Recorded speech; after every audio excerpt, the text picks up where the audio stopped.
At 3:30, we got number 23 Kansas, who's 5-1. Traveling to Oklahoma State, who's 3-2. Kansas favored by 3 on FS1. Jalen Daniels for the Jayhawks has gone 56-75, thrown for 705 yards, 5 touchdowns to 1 interception. Devin Neals had 77 carries for 593 yards and 6 touchdowns. Lawrence Arnold had 20 catches for 256 yards and a touchdown.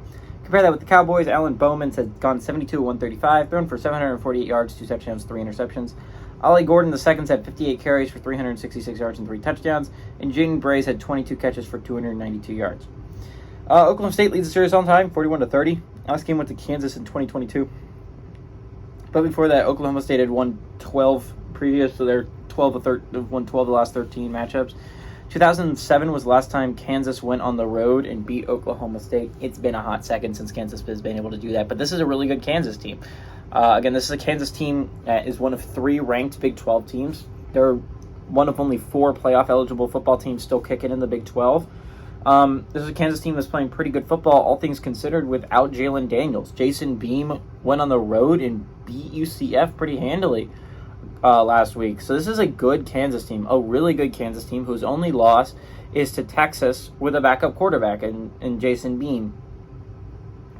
Oklahoma State played hella good last week. They were a really good football team. They played phenomenal football.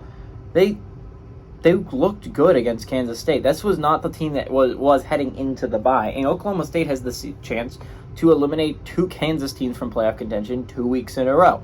They eliminated Kansas State last week. They can eliminate Kansas this week. It's not an Oklahoma State team that you take rather lightly. Oklahoma State's playing pretty good football, at least last week, but I feel like it showed you who they were the previous couple weeks, right? They showed you who they were in the South Alabama game, and they showed you who were in the Iowa State game. Maybe they got drastically better, but I just don't think that's probably the case. The chances are that Oklahoma State is still not a great football team, and the chances are I think I like Kansas to go on the road and cover.